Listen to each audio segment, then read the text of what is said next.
Okay, and with that, welcome back to Inclusive Design 24-2020. The Gremlins are well and truly in the works, I'm afraid, but all the same, our thanks go to our platinum sponsors, Barclays Access and Adobe, and our gold sponsors, Intopia, InfoAxia, and Tetralogical, for helping us bring all this together. I'm not going to waste any more time with the preamble. Carrie, who is our next speaker? Our next speaker is Veronica Lewis, and she's going to be talking about why everyone should design for Chiari malformation. Take it away, Veronica. All right. Hello, everyone, and thank you so much for joining me for my session at ID24 on why everyone should design for Chiari malformation. I am honored to be speaking here tonight from my room in Virginia to audience members from all around the world, with a special shout out to the amazing students, faculty, staff, and alumni from George Mason University who are joining me tonight.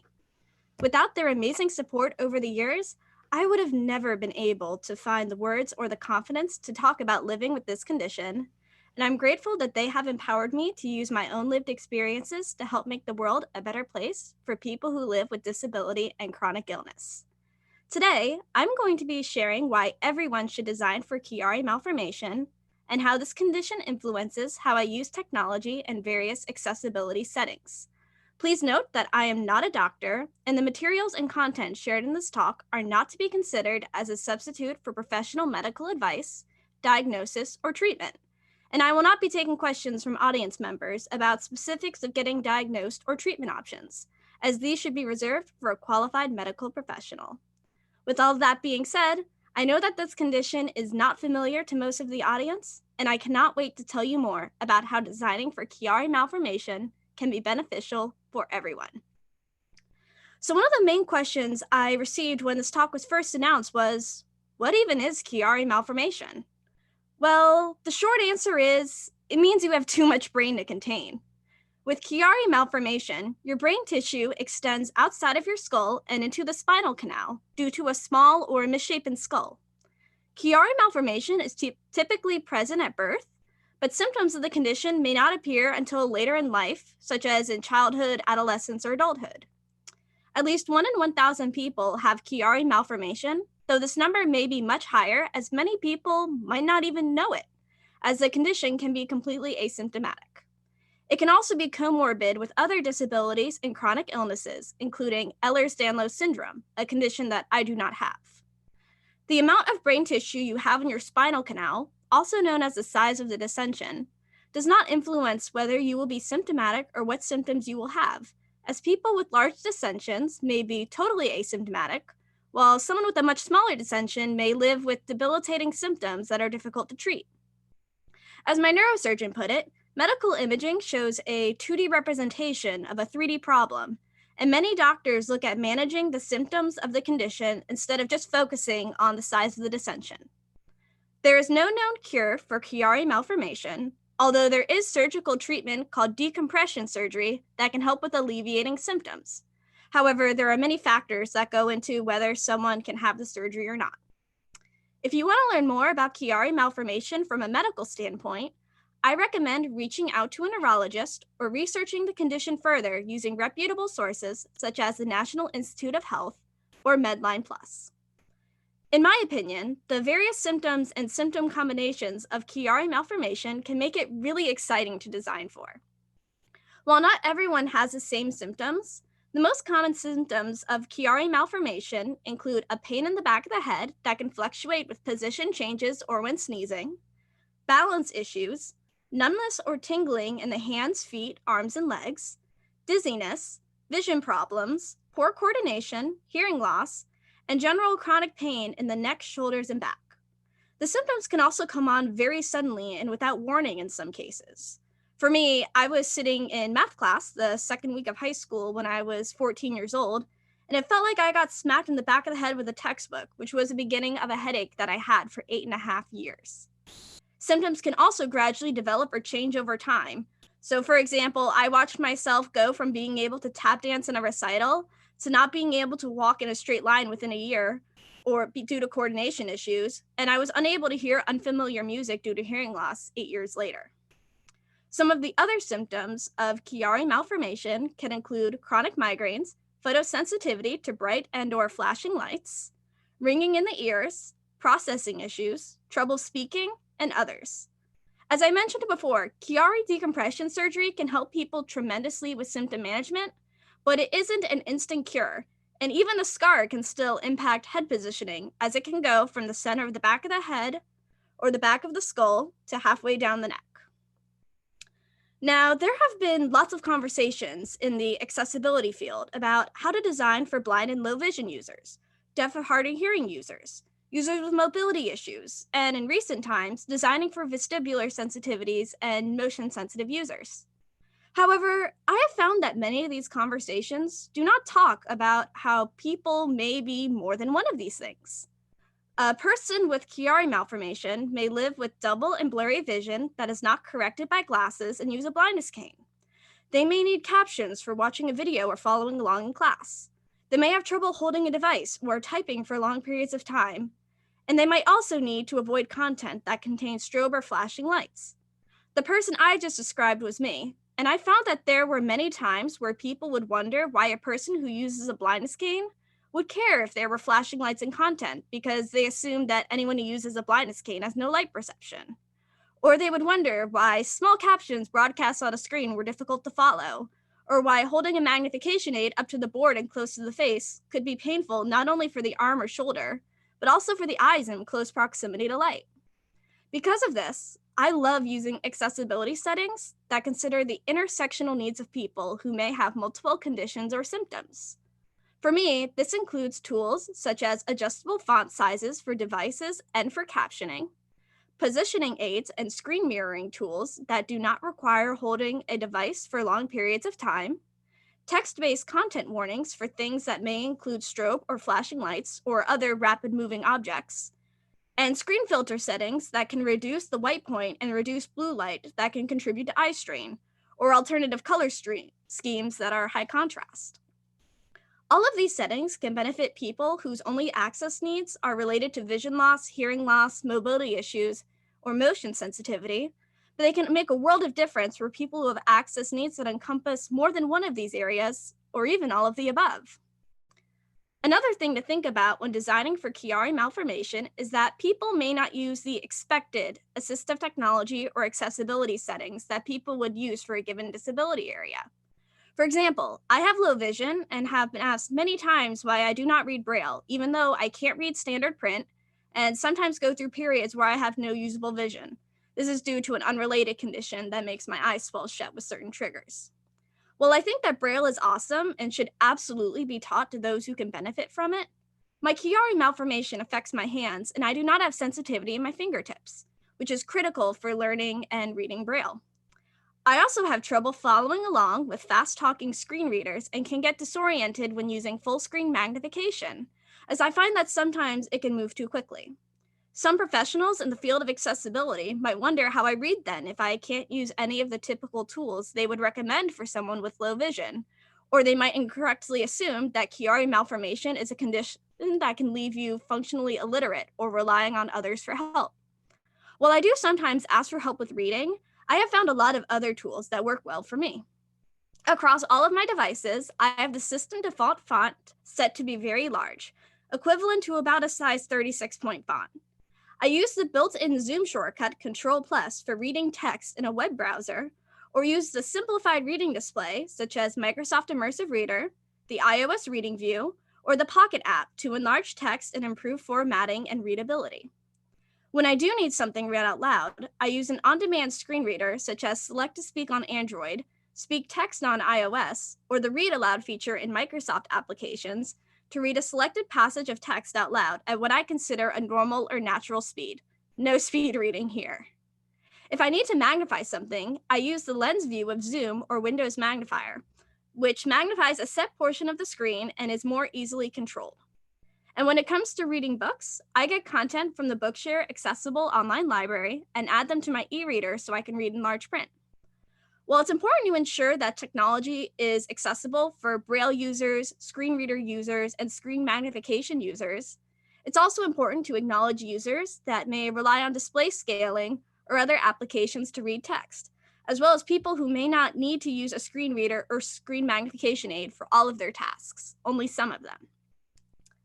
In addition to not using the expected assistive technology or accessibility settings, many people with Chiari malformation may not realize that there are accessibility-related options available for them, or they might not have even heard of the term assistive technology. Alternatively, they may not have a Chiari malformation diagnosis yet and get frustrated when they use technology because they feel it is not made for them. After all, the average Chiari patient can have symptoms for 3 to 7 years before a diagnosis is made. I was not diagnosed with Chiari malformation until I was 18 years old, so I spent all 4 years of high school dealing with what we referred to as an undiagnosed neurological condition, because even though we suspected I had Chiari malformation at age 14, it did not show up on an MRI until I was 18, so we were unable to get a definite diagnosis. Prior to starting college, the main way I got information about accessibility technology was by reading documentation and articles online about how to configure individual assistive technology settings, such as large print, turning off animations, and adjusting device displays.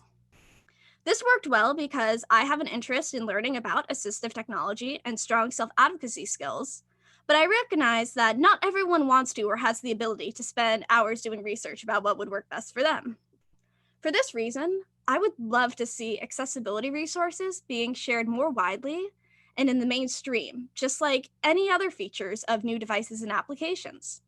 This might look like having a link to accessibility settings on a product page when buying a new device, or downloading an app where it would talk about increasing the font size, turning on color filters and captions, or using other settings like dark mode. This could be having part of the device setup process include adding these features and giving users the opportunity to explore the accessibility or ease of access menus.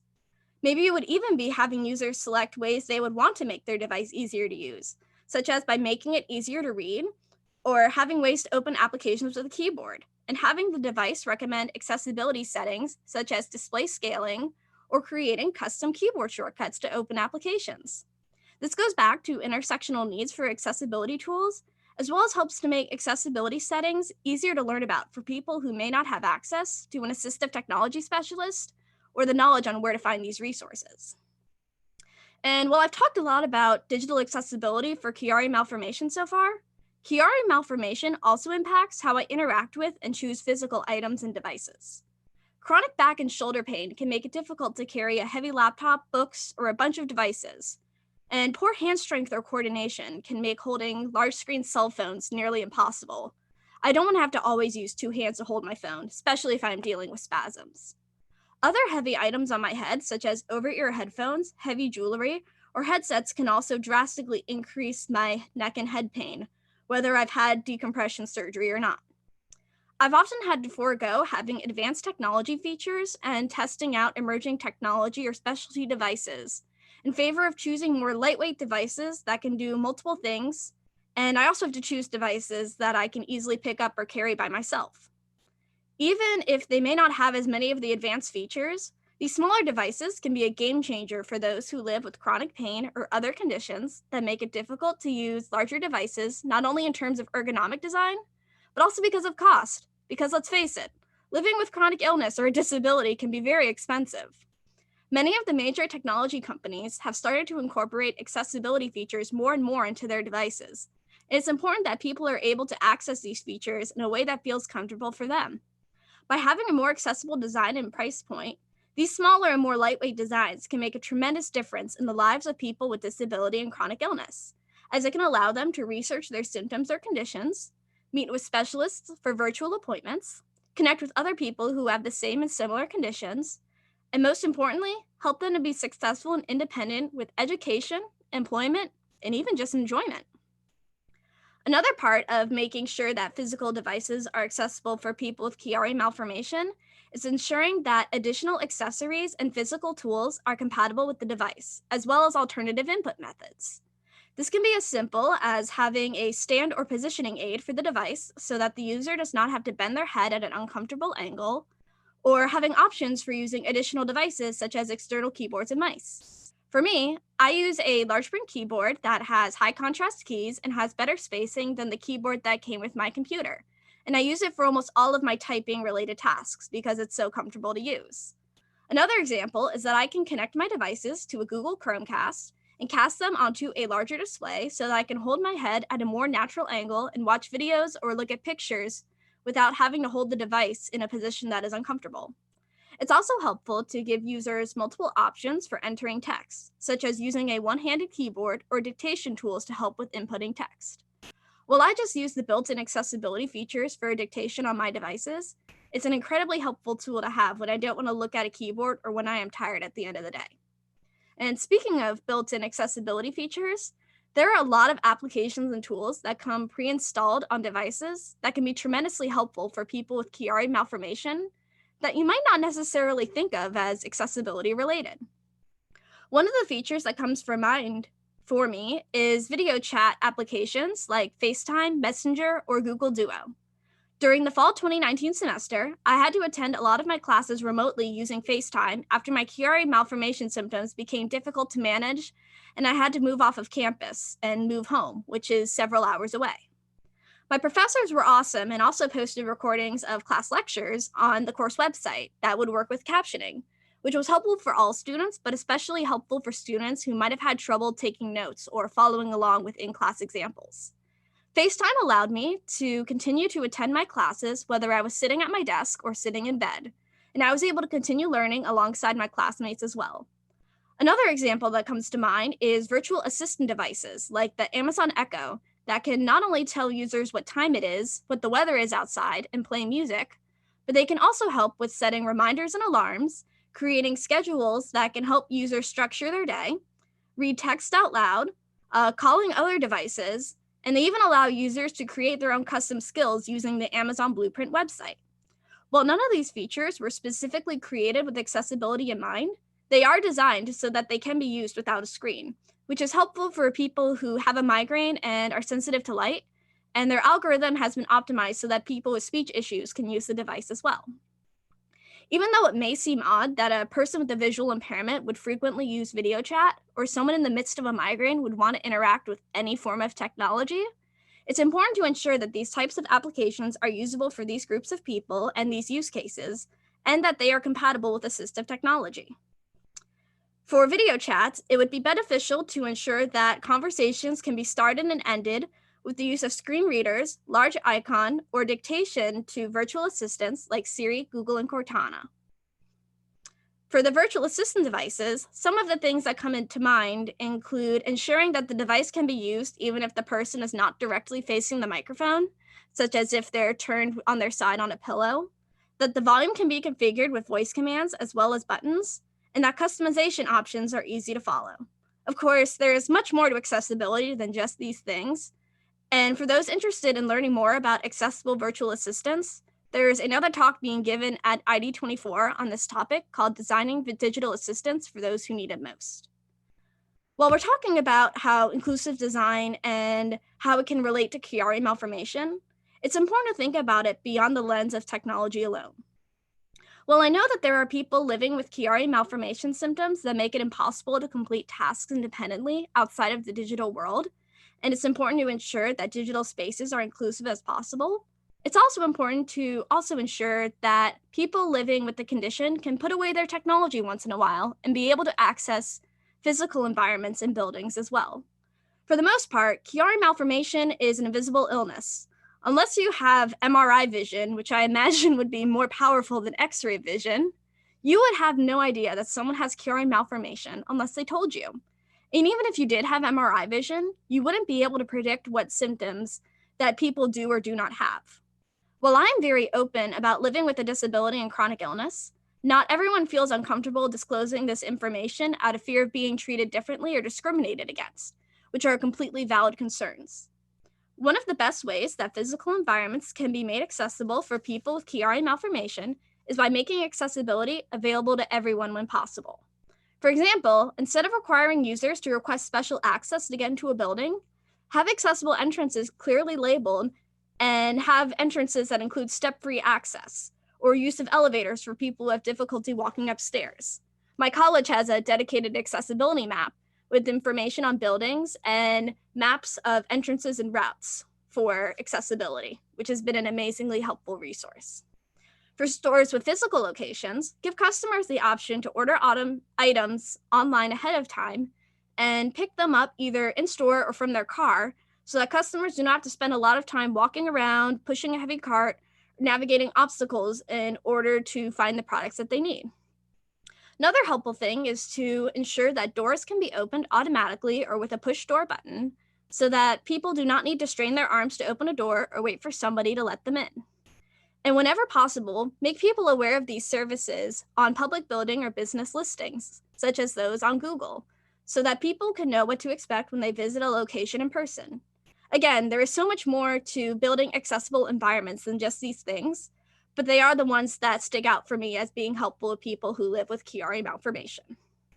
Now, a lot of the inclusive design principles I've mentioned when designing accessible physical environments can and should apply to digital environments as well, including websites. I run a blog called Veronica with 4 Eyes. The URL is www.veronica.com. So literally the name Veronica with 4 Eyes. And I have hundreds of posts that are dedicated to topics related to low vision, assistive technology, education, design, and so much more. The first design I ever had for Veronica with 4 Eyes, though, left out a ton of critical accessibility features. And it was not actually accessible for anyone who had the conditions that I wanted to write and spread awareness about. Once I sat down and studied more about web and social media accessibility, I completely redesigned my website and optimized it for users with disabilities and chronic illnesses, including my own Chiari malformation. So now it looks better than ever. Some of the ways that I ensured that my website would be accessible specifically for people with Chiari malformation included eliminating endless scrolling or infinite scrolling to decrease vertigo and make pages easier to access, slowing down an image carousel that I didn't realize moved quickly, using headings to structure posts, improving the contrast of my website so it could be used by people that use inverted displays or other high contrast themes, adding additional spacing to text to help with improving line tracking and focusing for people that have double vision, and using print disability-friendly fonts that are easy to read and don't require users to strain their eyes in order to identify letters or words. And while I do not produce content specifically for social media, it's more of a platform for me to share things from my website or share posts that others have made. It's important that users ensure that their original social media content is also accessible for people with Chiari malformation whenever possible. This can include things like image descriptions that are included in a post that describe what images look like for everyone, not just hidden behind the wall of alt text, as well as including content warnings about flashing and strobing content, or better yet, avoiding this content whenever possible. Using good contrast and graphics is also important, and captions for video content. I have posts about a majority of these topics on my website. By taking these actions, it can help to ensure that my website and social media is accessible as possible, and that anyone can learn about low vision and assistive technology in a positive and practical way. Now, all of the reasons I've mentioned for designing for Chiari malformation may seem interesting and valid, but there are probably still people wondering why designing for Chiari malformation specifically is so important.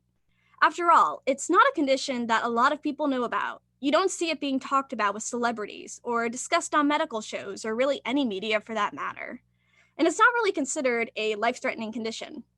But the thing is, its symptoms can mimic lots of other medical conditions that are both more well-known and even less well-known. It can mimic conditions that celebrities are talking about or that appear on medical shows and in the media. And it can mimic life-threatening medical conditions as well.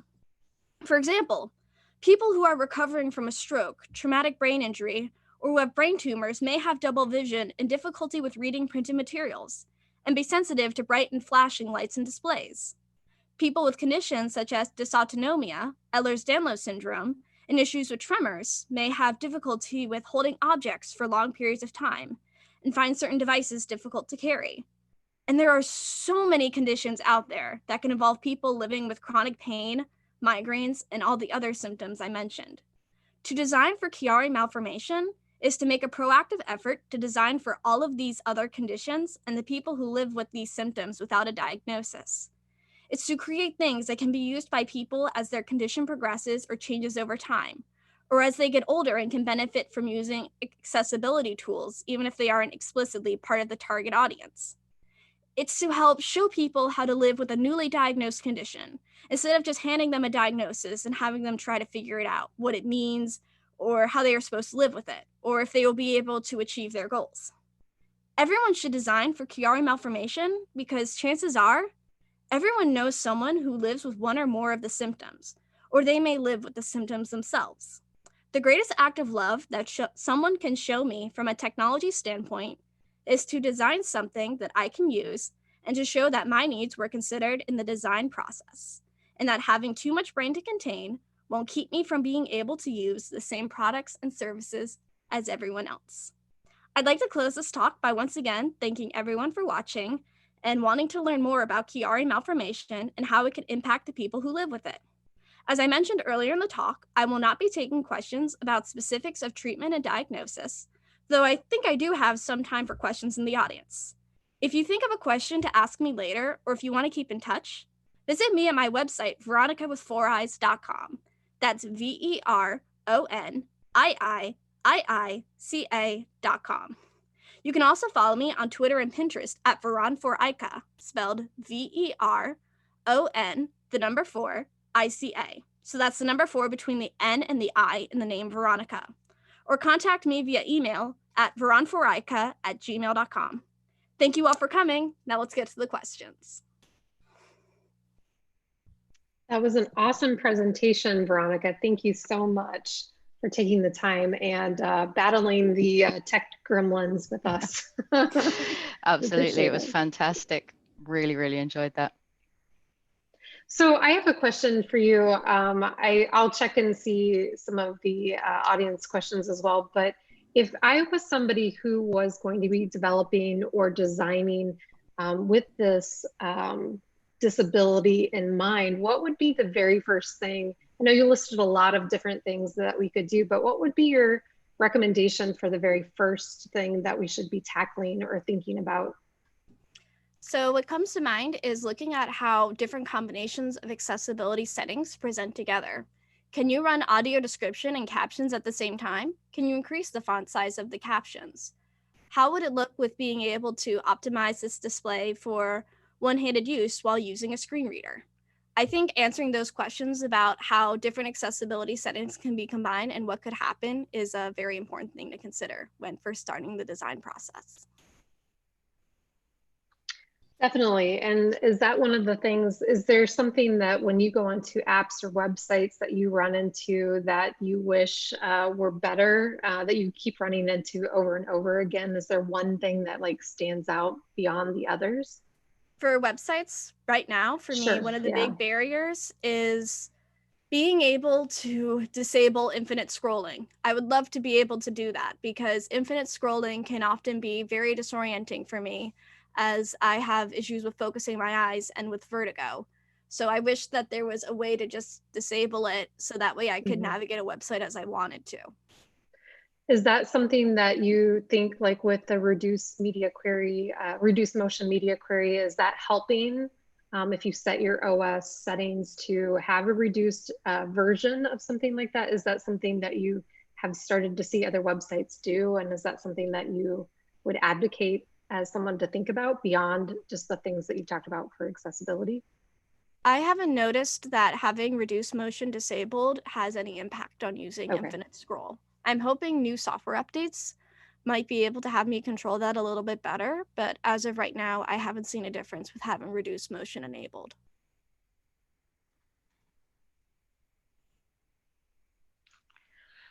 Great, thank you very much indeed. We are hoping to be back with you with the next talk for ID24 on the hour. Keep your fingers, eyes, toes, legs crossed that we've got on top of the technical gremlins that we've been having. As always, a huge thank you to all the organizations who've chosen to support ID24 at this time. We really couldn't do it without your help.